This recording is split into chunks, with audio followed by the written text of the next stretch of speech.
It was the most insane shareholders meeting I have ever witnessed. The Walt Disney Company was put through a barrage of heavy, targeted, pointed questioning, all sending Disney into a moral arena that they probably did not expect to wind up in. And the answers were so bad that now even a criminal investigation has been opened into Disney following the shareholders meeting. Let's dive in with Valiant Renegade and find out exactly what happened.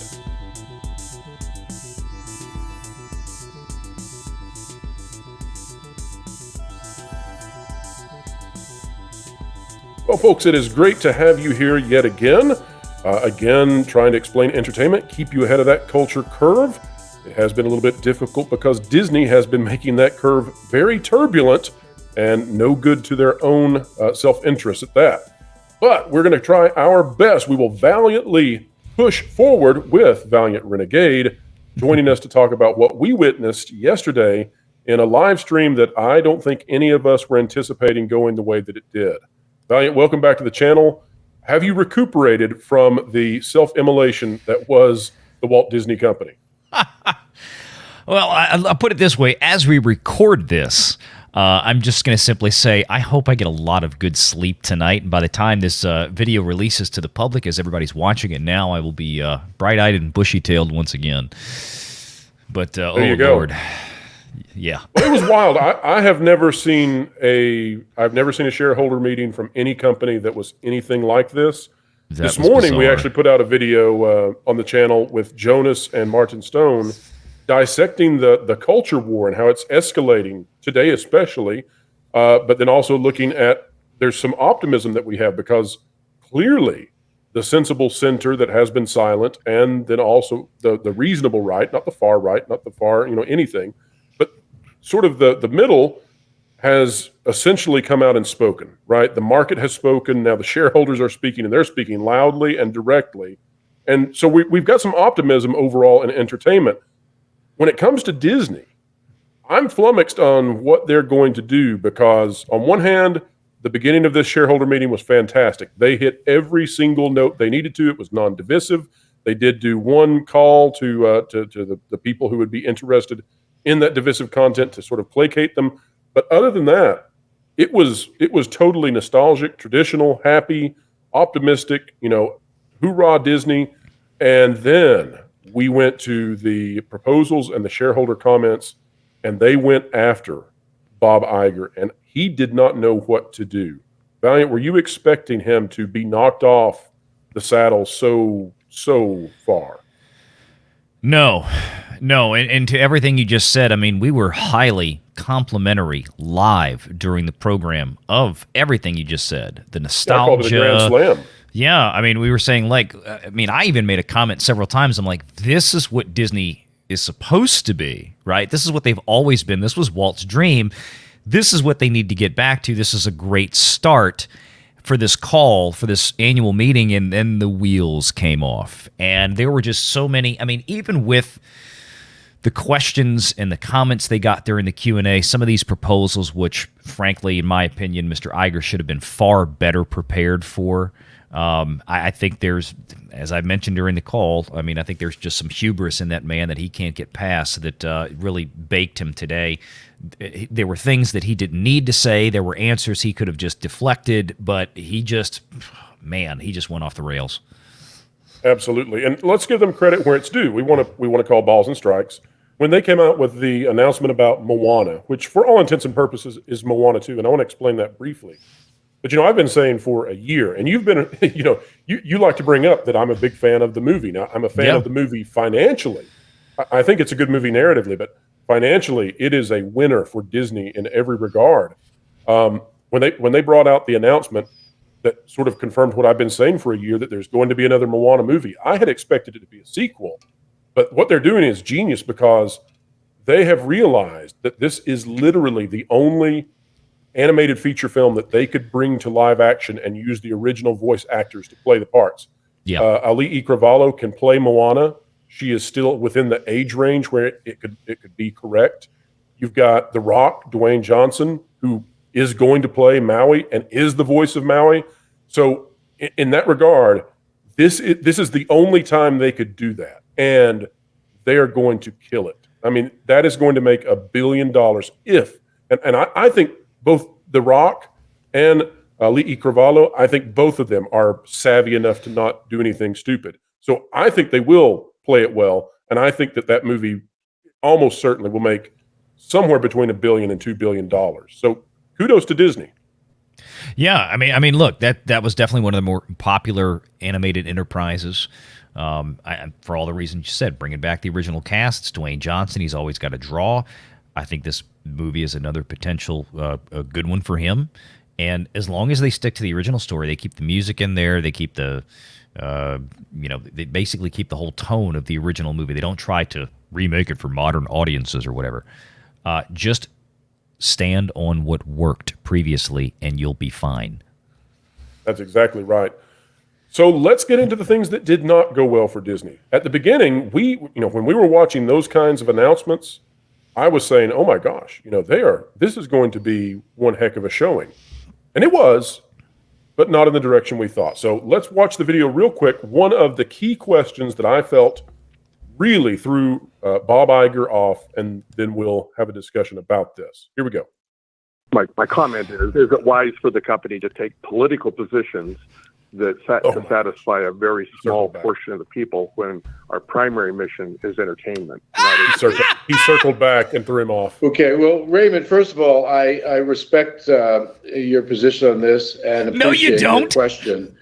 And I would like to address that. Look, first of all, as the CEO of the company, I think my job is to strive to do what I think is best for our business, and that includes doing what's best for our cast members or our employees, and what will enable both to flourish. I don't think your we duty should is or to can the weigh in customer on and the every shareholders, issue. not the employees. And I also understand there are going to be gray areas. There are going to be times when we decide to weigh in on an issue that we believe is worthy of debate because of its relevance and importance to our business or to our employees. And there are times when I actually believe we shouldn't. But I strongly feel that we alone have to determine whether, when, or how to weigh in on an issue, whether it's private or public. Of course, with the standard that when we take a position on those matters, there's a true reason why we have. And in almost all cases, it has to be because it directly affects our business or our people. This is why Vanguard left the DEI climate change expressed themselves on numerous issues of both right and wrong. And our country, I think, is better off for that. And this was evident during the civil rights era, as I recall as a child, when a lot of companies weighed in on injustices that they saw in America. About bedroom issues. It was certainly true during World War II. He just did. Stood in silence. He's comparing teaching 4-year-olds' bedroom issues with World War II. Carry the stain of indifference. So as long as I'm in the job, I'm going to continue to be guided by a sense of the stain of indifference for 4-year-olds getting education on drag queens. Weigh in because the issue. He's gone off the rails. He's off the rails. People that work for us. He has. Thank you. Holy crap on a stick. He's lost his mind. So, Valiant, that was, in my opinion, a horrendous answer to what should have been a question that Bob Iger was prepared to answer. Now, I know that the caller probably got past the screener by not expressing fully what the intent of the question was. Yeah. And I get that they swapped that question at the very last second to something extremely critical of Disney. But the answer was just awful. Comparing the newest sociopolitical pushes that are related to bedroom issues, comparing those to the greatest generation in World War II, where you had young men storming the beaches of Normandy and many of them being just shredded by violence, bullets, all of that, the effects of war, and doing so to save the country. And then also comparing that to the civil rights movement, comparing it to Rosa Parks, I think that offended a lot of people. What do you think? I think that was one of the dumbest answers I've ever heard. It didn't need to be. Bob Iger could have accomplished the, we're advocates for LGBTQIA or whatever without going into making some type of comparison to the civil rights movement of the 60s or the World War II era. There was no reason to conflate those issues. He could have simply said, look, we have employees and we have Disney fans of all walks of life, and we want to support everybody, and we want to make sure that every background is represented in our products, and then stopped right there.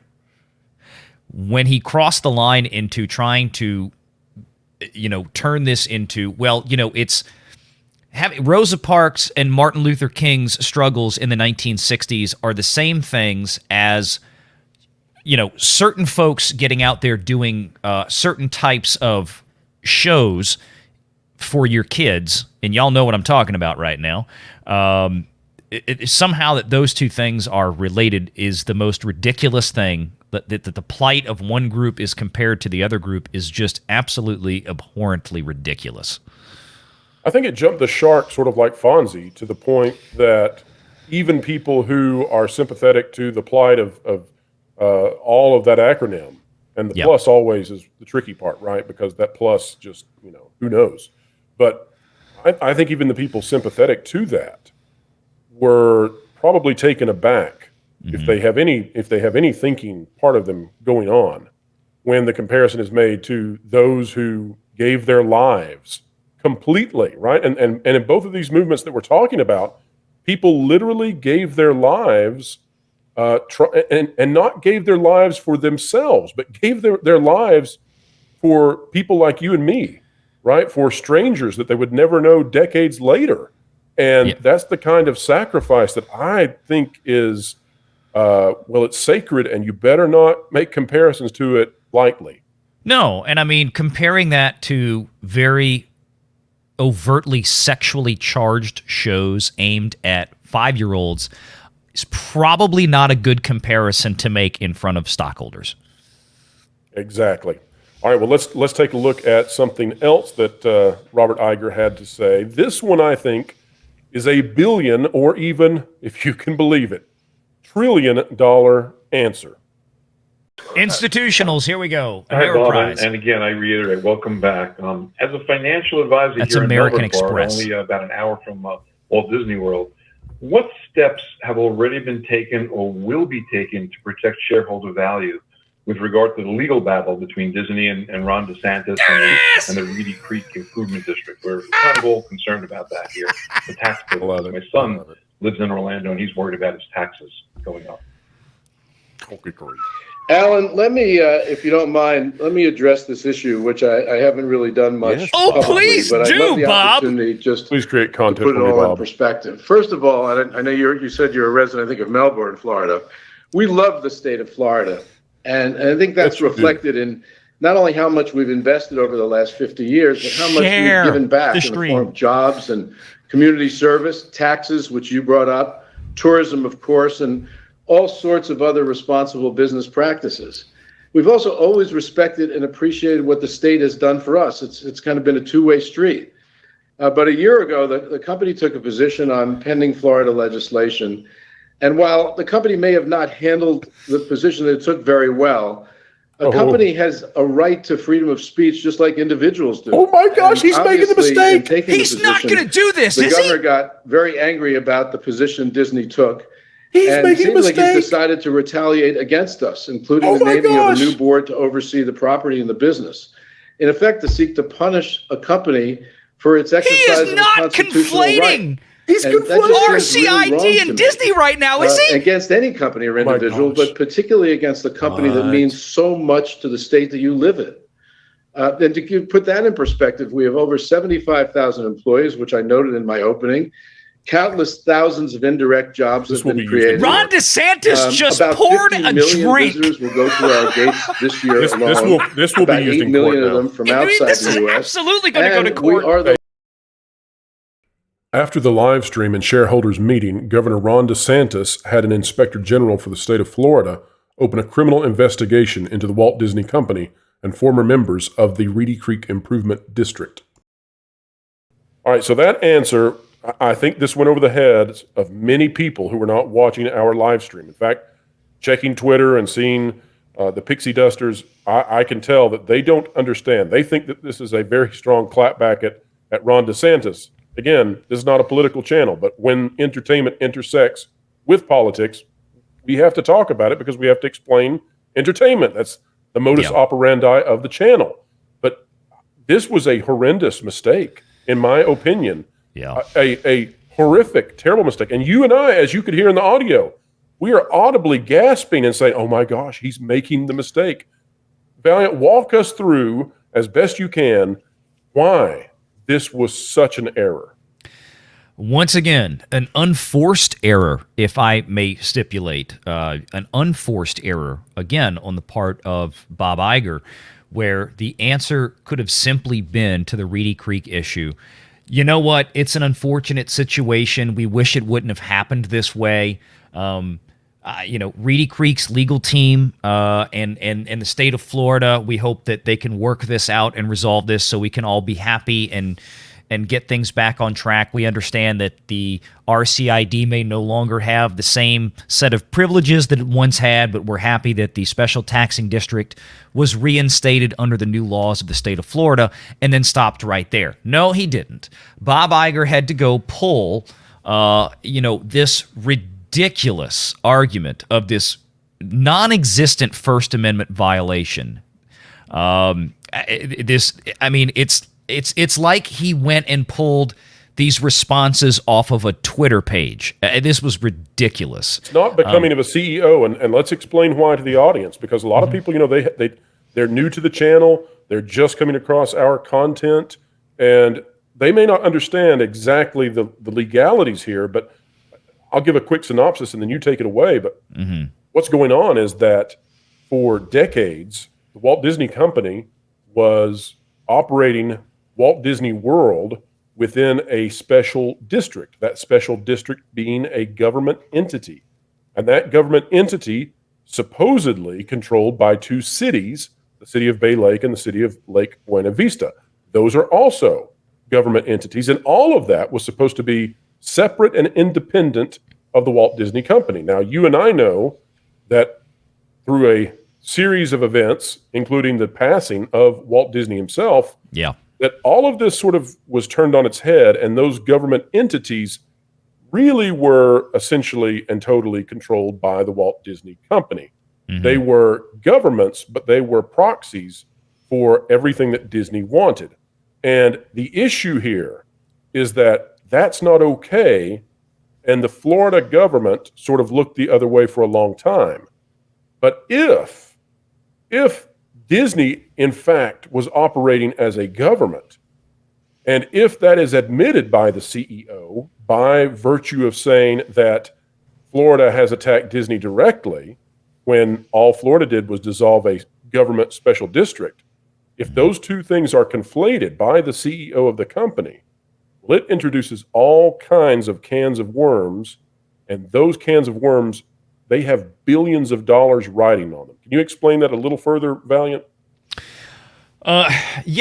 Reedy Creek was formed in 1967 by the Florida State Legislature. It gave that special taxing district all sorts of crazy powers. Effectively, the big thing was it insulated them from a lot of regulatory oversight. It insulated them from a lot of outside taxation, short of the legislature revisiting the 1967 deal. Well, they did last year, and they said, this is gone. This is over. And as Legal Mindset pointed out right when this started a year ago, he said, Reedy Creek, the Walt Disney Company, they could petition to get that district back in 2 weeks, and they would certainly get it. They meet all the criteria.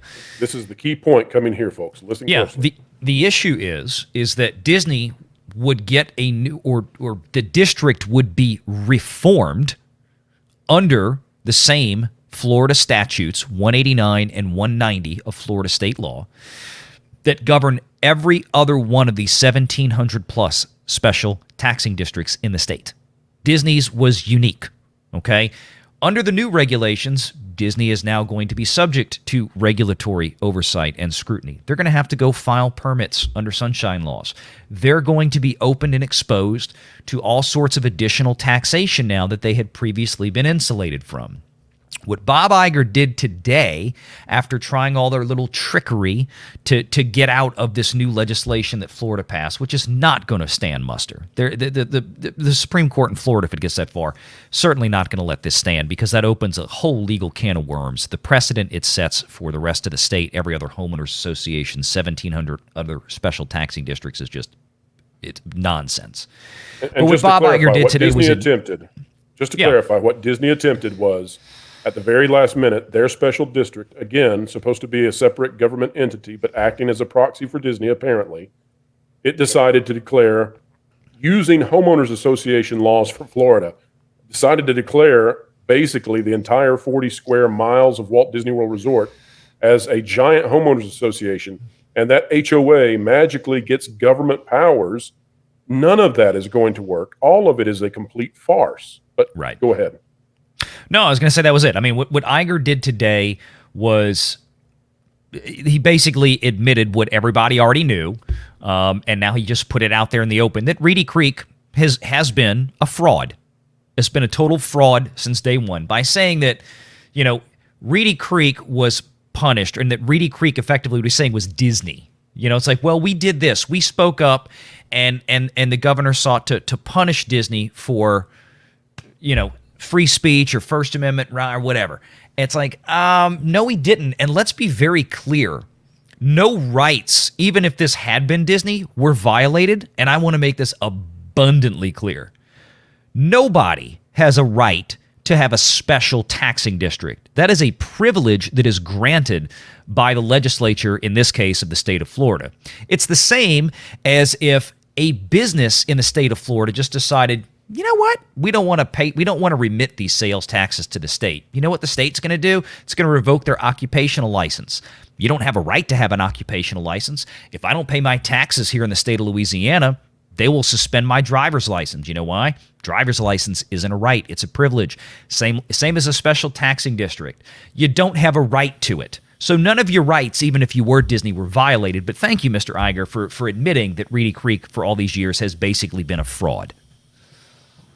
I enjoyed him saying that it was anti-business of Florida. And I'm thinking, wait a minute, all of your competitors are loving this. Every other business besides you they're a huge fan of you losing this special district that gave you amazing Vatican City level powers in Central Florida. None of them have that. Yeah, anti-business is what Disney had before the legislature fixed the problem last year.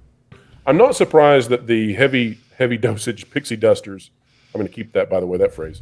But the heavy dosage pixie dusters, that they've bought it full hook, line, and sinker into this, that Disney won the day.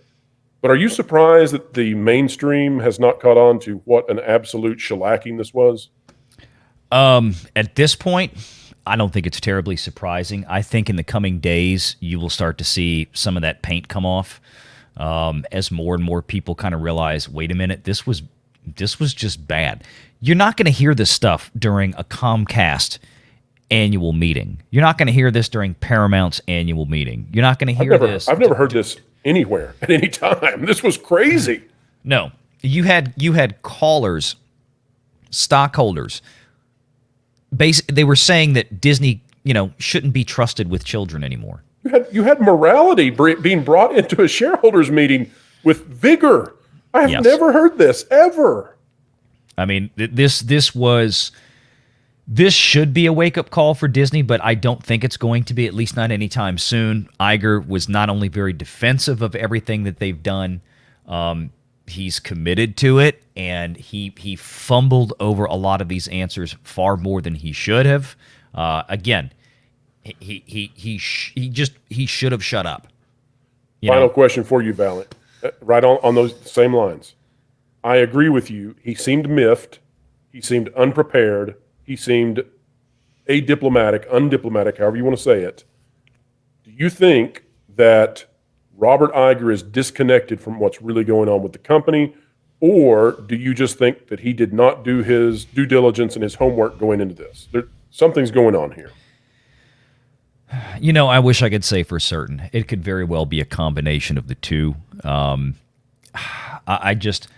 I think there is a certain level of arrogance here with the Walt Disney Company, definitely with Bob Iger. I think that man is very, very full of himself.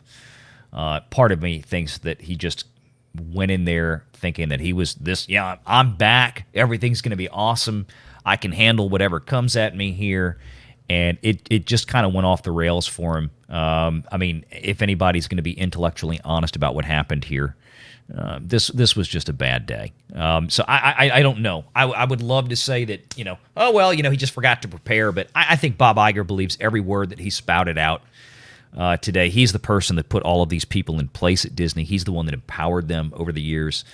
This is his Disney right now. This is his legacy and his Disney.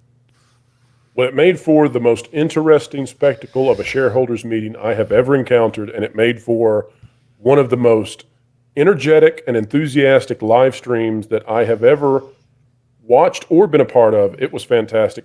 Valiant, usually this is the point where I ask somebody where they can be found on this great, big, beautiful web out there. However, I know your tricks, and so I'm going to ask you, can people find you on the internet?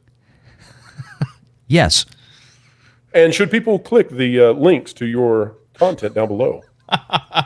They should. You can find us over on Valiant Renegade, Valiant with 2 L's on YouTube, and our second channel, Renegade Online, also on YouTube. All right, and folks, don't forget, memberships are opening up for the Pro channel. That's right here. This is us. We're opening up those memberships. We're going to have all kinds of rewards and perks that you have never seen before on any other channel. May have to convince VR to start adding some of those over on his. We'll see how that goes. But we're getting very there. Excited to do it. Exactly. And his memberships are going fantastic. His channel's doing great, both channels. So very, very proud for Valiant Renegade and all his successes. Please, if you like content like this, consider clicking the like button, share, and subscribe. You can stick it to the algorithms when you click it. We're talking about that notification bell. We covet your comments, so drop one down below. And folks, don't be like Robert Iger. Wherever you are, keep learning, keep growing. And unlike him yesterday, you better keep having fun.